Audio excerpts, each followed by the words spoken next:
I guess with that, I'll go ahead and get started. So welcome, and happy to have you guys here. Let me just get a little bit from you. You said you were a psychology and chemistry double major. How about you? Psych major? Psych? You guys are all psyched up. So we're all psychology is well represented here tonight. Okay, good. Well, I'm very happy to have you here. I do these because there's, first of all, the transcript notation is fairly new, and it's something that I'm really working very hard to get the word out on, because we put this together for students, and we put this together so that students will get recognized for things that they're doing outside the classroom. And while there are great benefits for doing these, and you guys working in the same lab, you know something about what the benefits are of doing research, we also want those benefits to be tangible in the way that somebody else can see them as well. So since we know that there's benefits to doing this, and other people know there's benefits to doing this, getting the word out that you have done this is important. So that's why the transcript notation came about. We being OSU, fairly unusual in offering this. There aren't very many universities that offer it. And so we think that having this on our students' transcripts is actually going to give these students a big leg up.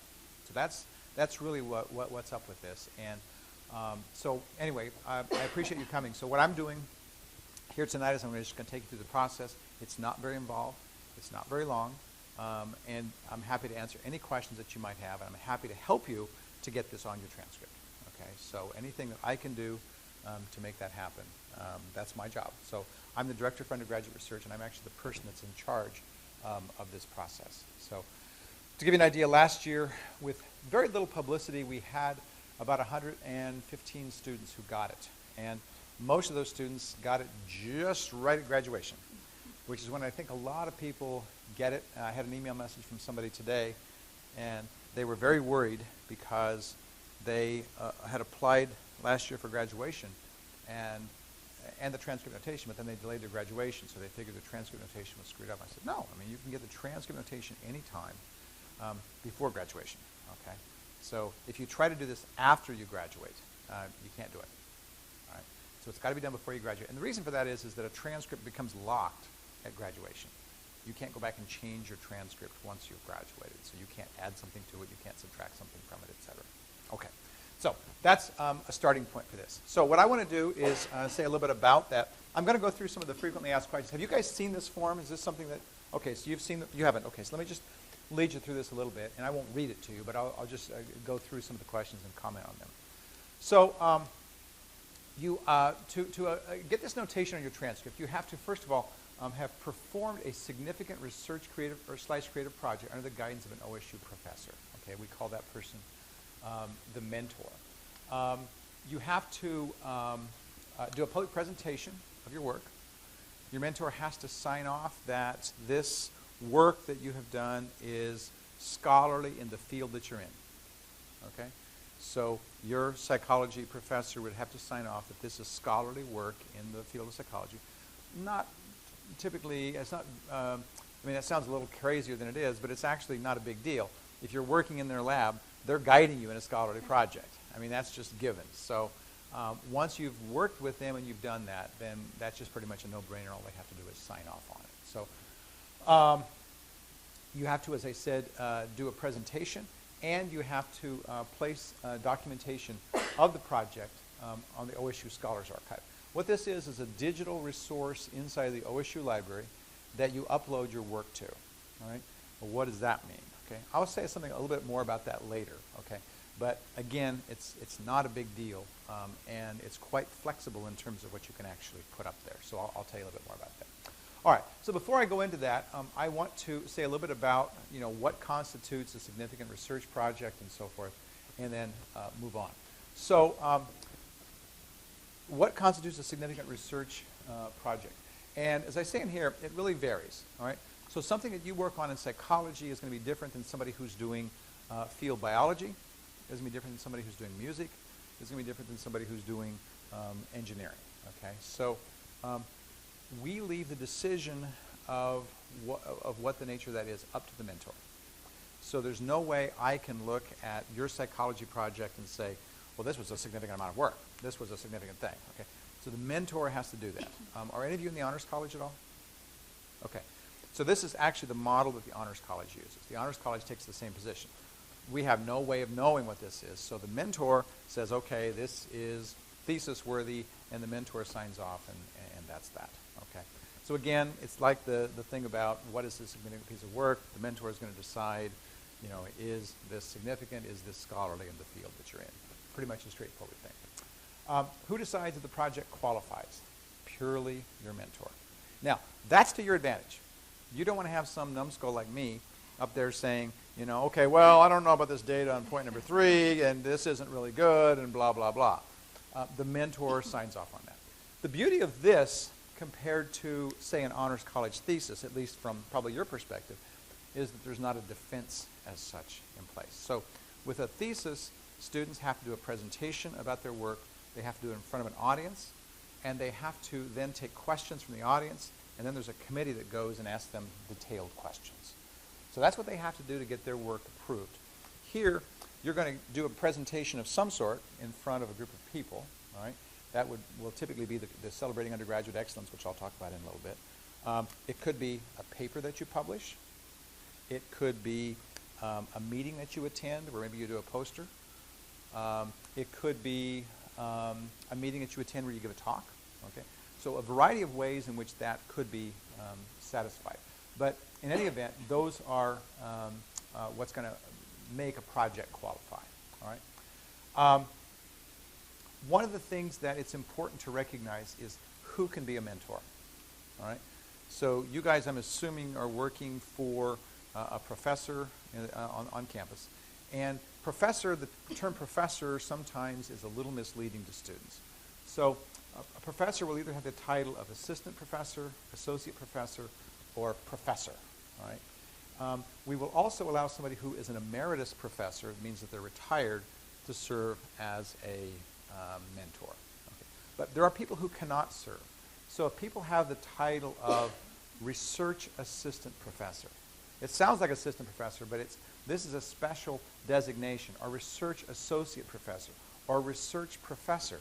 If they have those as their titles, you're not allowed to use them as a mentor. Okay? Now, that was a decision that was not made by me. It was made by a committee, and that decision was based on the fact that these people who have these titles of assistant professor, associate professor, and full professor are people who are essentially permanent OSU people, and they are experts in their discipline. People who have these titles may very well be experts in their discipline, but typically they're not planning to stay at OSU. So we want to have that connection with professors who are going to be here. We do not, in general, allow instructors. In fact, instructors, with people with just the title instructor, do not qualify to serve as mentor. Okay? But people who have the title of senior instructor may serve as a mentor if they've had prior approval. Okay? So it probably doesn't affect you guys at all, but I'm just saying this for the people out in TV land that they see and know that. Okay? Now, the next point is an important one. Can the work be done away from OSU? And the answer is definitely. Okay? I have students, for example, who've done work all over the world that will qualify for this. I used to run a program at OSU that's funded by the Howard Hughes Medical Institute. And I paid students to go skin diving in the Bahamas doing research. And under the guidance of an OSU mentor, you know, as long as it's under the guidance of an OSU mentor, it doesn't matter where the work is done. Okay? In addition, we also allow you to work with people besides an OSU mentor if an OSU mentor will certify it. So let's say you go, and this happens in biotech a lot. You have, okay, I've got a company up in Seattle that they've offered me a summer job. I'm going to be doing research. I would like to use this to qualify for transcript notation. Okay? And it isn't an OSU professor who's overseeing directly that project, but it would be an OSU professor. An OSU professor could say, okay, well, I've looked at their data, I've looked at what they've done, and this is something that's a scholarly work. I will sign off on that. So if an OSU professor will do that, then we would, again, accept that as evidence of scholarly endeavor on the part of the student. Okay? Does a thesis written for a major or for the honors college or international degree qualify? And the answer is, in general, yes. okay? There are a couple of exceptions to that, but in general, yes. For an honors college, international degree, it's essentially a yes, and there's only a couple of minor exceptions to that. In the College of Engineering, there are some disciplines in engineering that will not consider a senior project to be a scholarly work. So if they say this is not a scholarly work, and they, which is what this is required, okay, they might have a thesis, but they didn't say this was a scholarly work, then we can't certify that and give them transcript notation. So wherever there's any doubt, we ask students to come and inquire, okay? So that way we don't have any confusion at the last minute. Well, I thought this was going to happen. I thought I was going to get transcript notation, and now I can't get transcript notation, and my world's going to end, and blah, blah, blah. We don't have that. So that's important. So again, consult with me. There's my email address for doing that. Okay. There are at least two, and there's actually sort of a third, majors on campus that do a thesis as part of their degree. So this includes physics, this includes bioresource research, and those are required for both of those. And I'm told, also actually I was told yesterday by an English professor that in English students have an optional thesis they can do. And so in every one of those cases, physics, bioresource research, and English, if a professor signs off on that, again, we're totally happy to have that. But again, we have to remember that no matter what we do with any of these, we have to, we being the students, I'm not a student, but the student has to do a public presentation.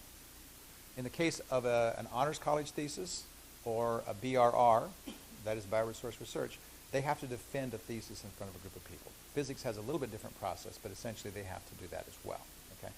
So I don't know the process in English, so I don't know if they're in front of a public presentation or not. What does a public presentation mean? Okay? A public presentation means it's something different than the immediate group that you work in. So you guys all work together. You work in a lab. You could not, for example, say, okay, well, I gave a lab meeting. That was my public presentation. Okay?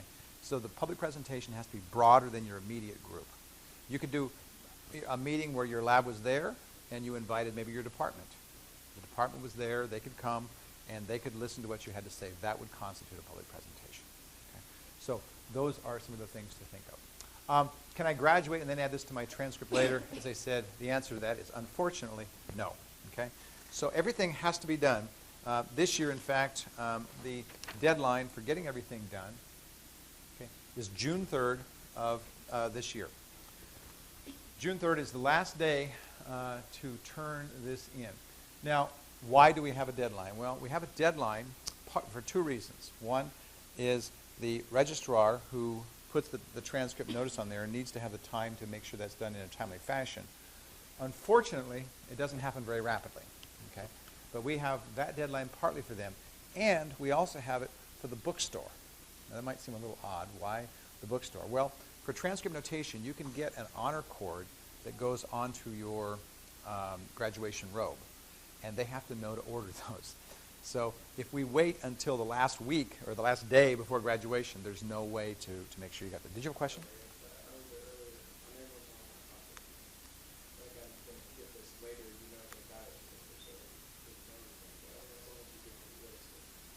Yeah, it's a very good question. So I had an email from somebody associated with the bookstore today saying, hey, can you give us a list? Well, as I told them, I have no way to give them a list. Okay? Up until the 3rd, I mean, I can give them a list saying, okay, here's who I have so far, who's turned in the stuff, who I am doing things, but they could come all the way up until the 3rd and do that. Well, the bookstore wants to order all these honors cords now, you know. So last year what happened was they didn't order enough honors cards. And of course, nobody had any idea. We had no idea how many it was going to be. And so students kept coming in and saying, okay, I want this, I want this.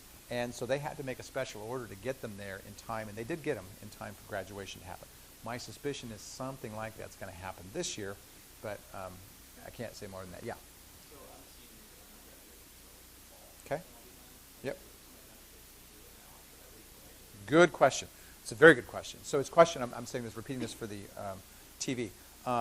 The question was, I'm not graduating until next year. Can I go ahead and do this now, or should I go ahead and do this now? My answer is absolutely. Okay. I think that you should do this as soon as you've met the requirements. That might be sophomore year. Okay. The reason you want to do this is Your transcript you're going to use to apply for jobs, you're going to apply for graduate programs, you're going to apply for professional degrees or whatever it is that you're going to apply for. Your transcript is always something that's out there. Once this is on your transcript, we really think it's going to be a big leg up. So if you have that on your transcript when you're applying for stuff, I mean, I just think it makes all the sense in the world. So don't wait till the end. Just don't do that. Because even if you get this, let's say we meet this deadline of June 3rd, okay? You meet the deadline of June 3rd and get this in, it's not going to go onto your transcript until the final grades are in and everything has what they call closed at the registrar's office. And that's typically up to a couple of months after that, okay? So you say, well, I got to get my transcript. I want to go, you know, I've graduated now. I got to go get a job. I got to go do this, etc. They'll give you a transcript, but it's not going to have that on there. So I had some panicky, upset people last year saying, it's not on my transcript. I said, well, until everything is closed, the registrar isn't going to put that on there because they don't want to have to change it. They don't change transcripts. So they wait a significant period of time afterwards. So the sooner you get that on there, the better off you're going to be. Okay? All right. What qualifies as an appropriate project presentation? So as I said, there's several ways to do this. The one that a lot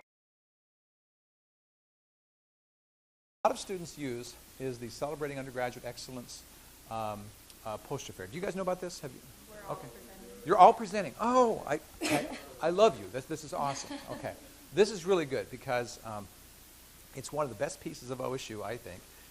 Everybody who comes to it and sees it goes, oh, wow, these students are amazing. And we have a hard time getting students aware of it. And we have a hard time getting students, you know, applying for this thing, okay? So I will strongly encourage you to do that. It sounds like you're already well on the way to doing it. This year, for the first time, it's going to be out on the MU Quad. So it's going to be out. Everybody's going to see it. It's previously been in the ballroom. Nobody goes down in the ballroom. Everybody goes out in the quad. We have, fingers crossed, it's going to be a beautiful, warm, sunny day. But even if it's not, we're going to have a tent. So the tent will protect us if there's weather, and we should be great with that. So there's one. So that would qualify for the public presentation. As I noted, you could publish your work in a professional journal, okay? And professional journal will be something that your mentor decides is a professional journal. So it would have to be something that would be, again, specific to the discipline in which you're working. Doing a public performance. So for example, and notice I say a recital. A person who does a piano recital, for example, could qualify for this. All right? And I tell musicians this, and they say, really? Well, that's not research. I say, well, but this is not just research, but it's research and creativity.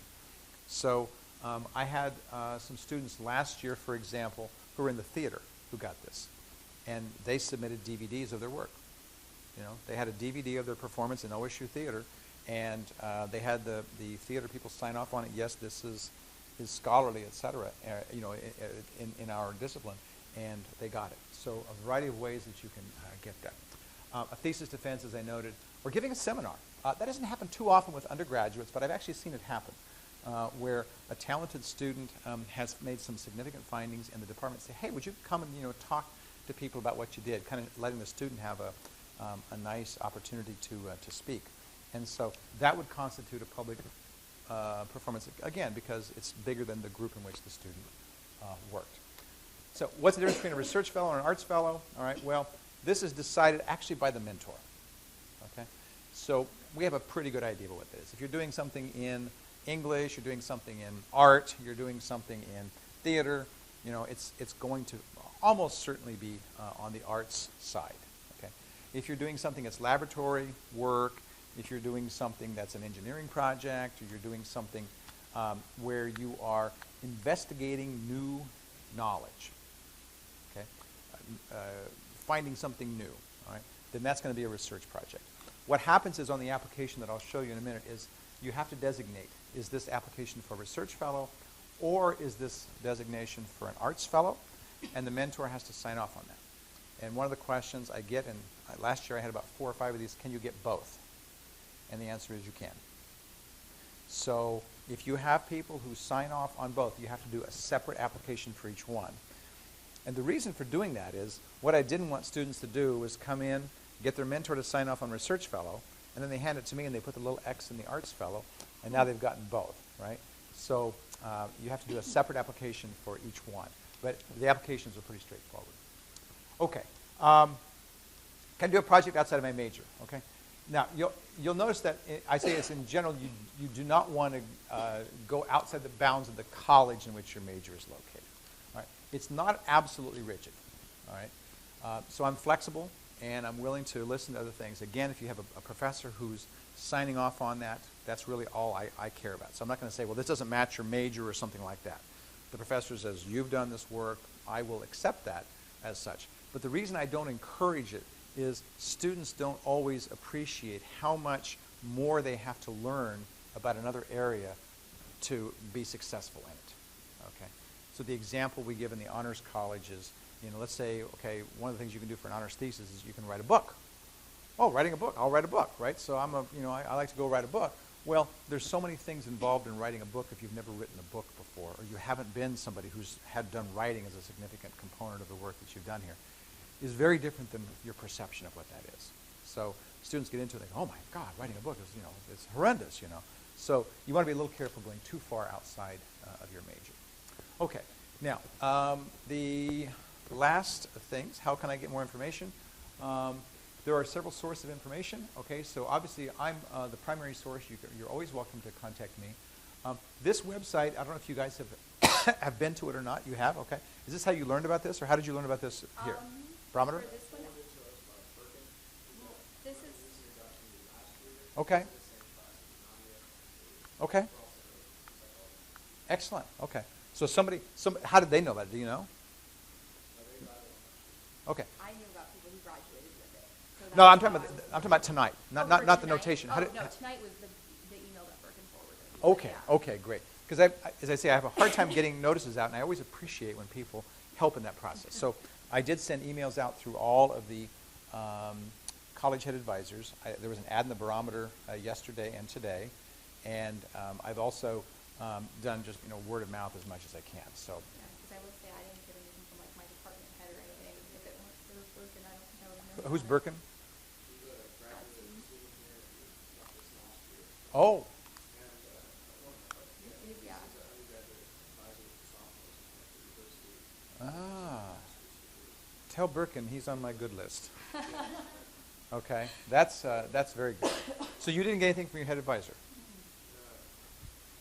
Yeah.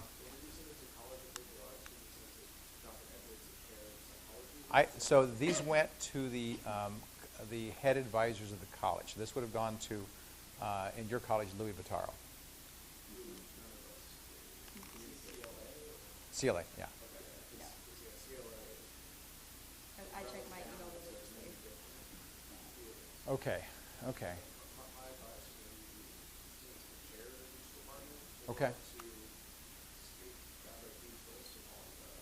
Yeah.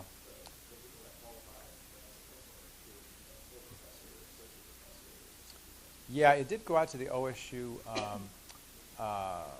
There's a thing called OSU Today, which is the newsletter for faculty and staff. So it went out to that, but people don't read through those real carefully. So I doubt there were too many faculty who saw that.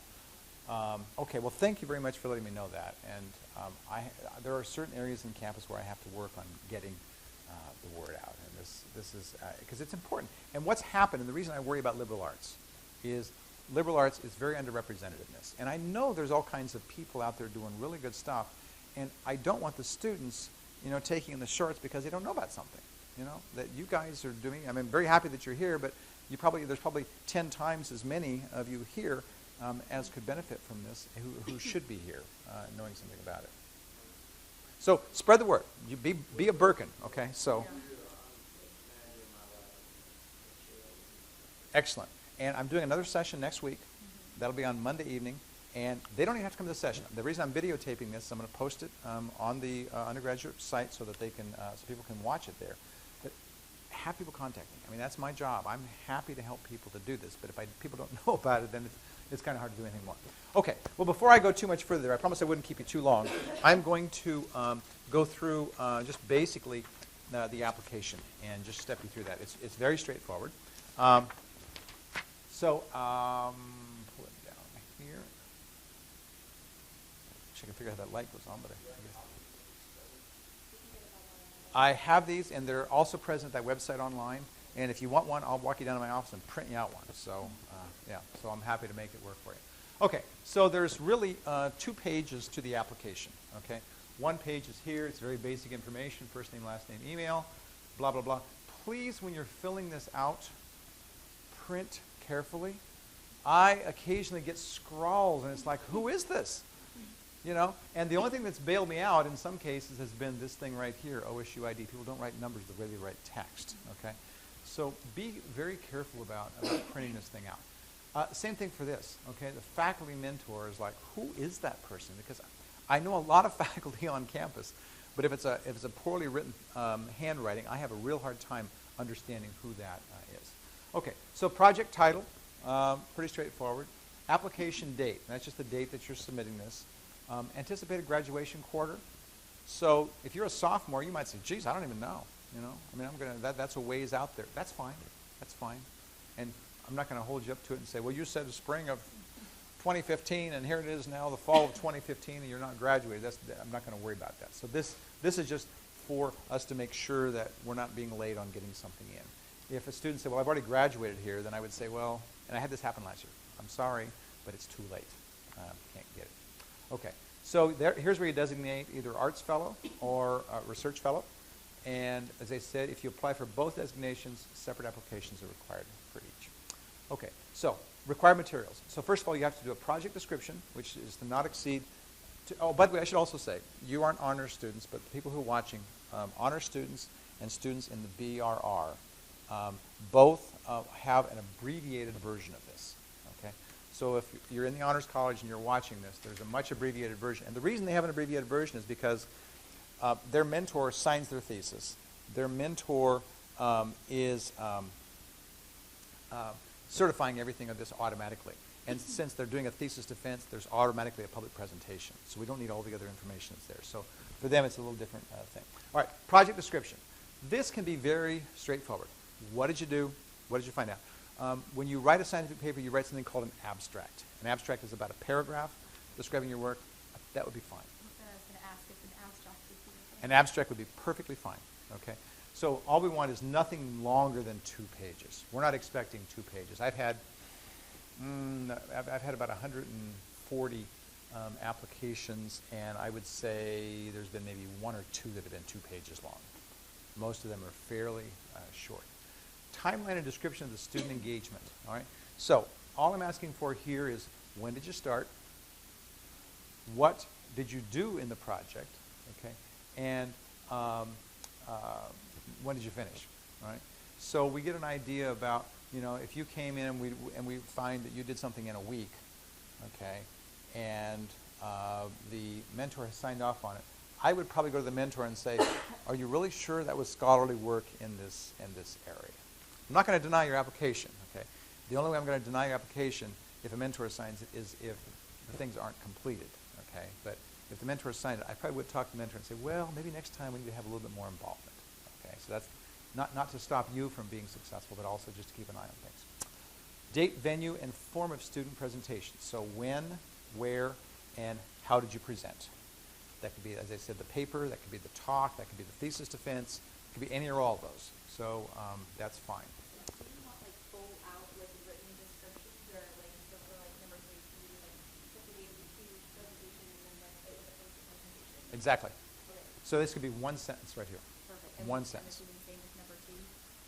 Or do you want that more This, along the lines of I would say, yeah, this has actually been fairly short also. Okay. So I would say, you know, I worked on testing the lab rat responses to the cues that we gave them, and, you know, analyzed over 300 trials over a 6-month period, you know, something like that. Nothing very involved, but just something to give us an idea about what you've, you know, how much work you had done.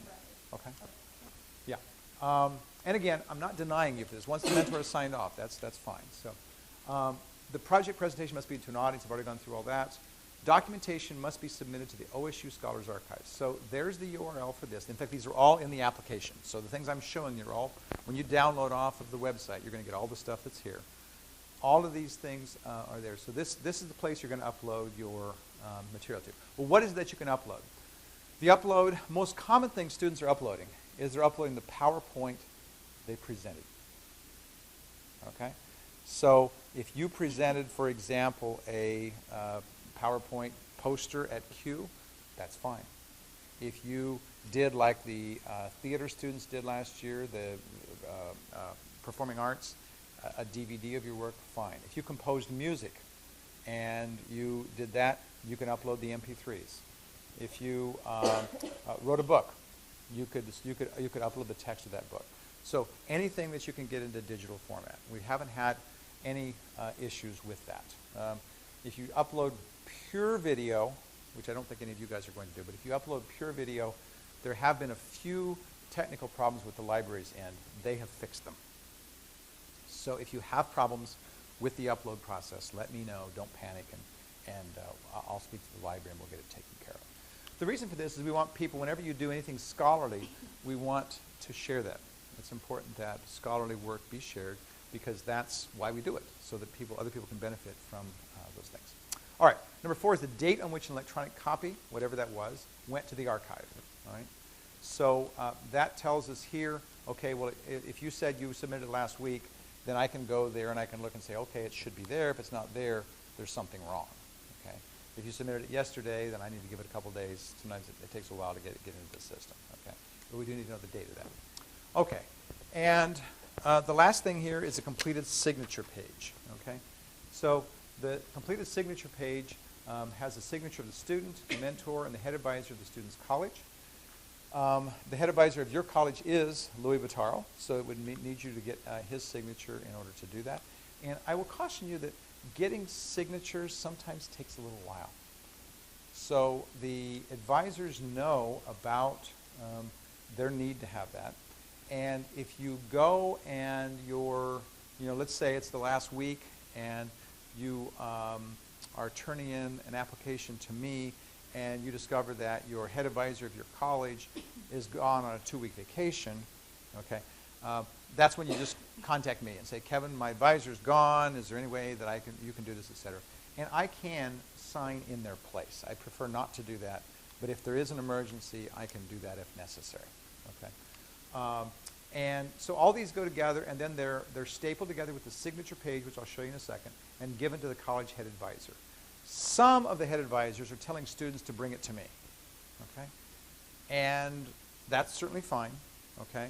Campus mail is a way to send things across campus, and you don't want to do something important in campus mail. Campus mail is pretty good, but you don't want to have your application disappear in campus mail and it never gets to me, or it shows up, 6 weeks later or something. I've never seen that happen, but it's much better to deliver it personally to me and make sure that's there. If I'm not there, you're always welcome to leave it in the biochemistry office with the secretary, and she will make sure I get it. Okay. So if the advisor does that with you, then please be sure to do it. And again, please do not send applications by campus or U.S. mail. All components must be completed no longer than there at noon. Okay. All right. The last part of the process is the signature page, and this is just designating that everybody's happy with everything. So this is what it looks like. So blah, blah, blah, blah, blah. We certify the student meets the requirements. All right, and that's just the various things that are there. We certify so the mentor is certifying several things. That they've completed it, that you've completed it. They certify that the involvement was significant in the project. The presentation extended beyond the immediate research group, and that the presentation was deposited in the OSU Scholars Archive. Okay. So the mentor is actually signing that to make sure that everything is done. I want you to sign, and I want you to print your name. That's what this is here. Last year, I had a thing in there that said, student name, please remove for the final. And so nobody knew what that meant. So I wanted them to download it and then put their own name in here. So I think, okay, we'll just print the student name. So print the student name. The date, the printed mentor name, the signed mentor name, then the printed mentor name, and then, of course, the date. The faculty mentor's title, all right? And the mentor will put that on there as such. And must be a member of the graduate faculty, no senior instructors without prior approval. The college head advisor, and again, same thing here. And then finally, that all comes to me, and I sign off on it. And then when that's signed, I take it over to the registrar. And yes, I do personally walk those over for the same reason I tell you guys, now don't send me something by campus mail. I'm not going to send it by campus mail. So the last couple weeks of the term, I get a lot of exercise walking back and forth to the registrar's office. But that's the process. So like I said, once you've done that, it's going to take about 6 weeks or so after the end of the term in which you submit before it goes on your official transcript. So if you go look at your online transcript, I had a lot of students panic about this. You go look at your online transcript, it doesn't say it. I know I turned it in. I said, well, it's only going to be on the official one. So OSU will let you order and have official transcript for free. So I really recommend after you've submitted it, if you're still around campus, it would pay you to just get an official transcript, take a look at it, make sure that designation is on there. And if there's any problems whatsoever, let me know. Okay. Now I think I'm done.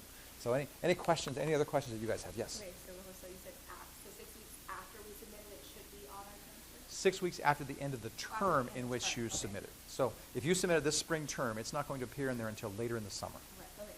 And then my next question is, so I'm anal about things in Good. the deadline, but I'm presenting at Q. Yes. So Plenty of time. Is it okay to apply before or wait till right after to send it all? Yeah, you want to wait until you've actually done it. Okay? There's only a couple of exceptions to that. Physics, because of the odd way that they have their thesis set up, I let them submit as long as the physics people certified that they were going to. Now, the student couldn't certify, but the physics had to certify that they were going to do that. Otherwise, they would have had some problems. Okay. And I think I may have had one case where I had a mentor who said the student is scheduled to speak at this meeting, and they show me the thing of the schedule and so forth. I said, okay, I'll let that go. So, but in general, you want to do it after the fact. But we can start the process earlier, though, like with submitting things through the archives or the library. Absolutely. Okay. Absolutely. If you've got a finished thing, there's no reason not to go ahead and upload it. Yeah. You can upload anything as an OSU student or faculty member to that archive. That's all available to you.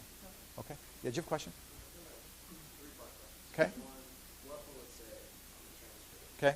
2, where on the transcript will it be? Okay. And 3, for a CV, what can I say? Okay. So 3 questions. So first question was, what will it say on the transcript? Where will it be on the transcript? And what can I say it is on a CV? Okay. What it will say on a transcript is if you've done a research project, it will say that you are a research fellow. That's what it will say. I don't know where it will say that. I have yet to see one. So I haven't ordered anybody's official transcripts, and nobody's brought one by to show me. So I don't know. I would assume this would be up near the top where it lists like major and things like that, but I honestly don't know. It may say arts fellow, obviously, if you're doing an artistic or a creative project of some sort.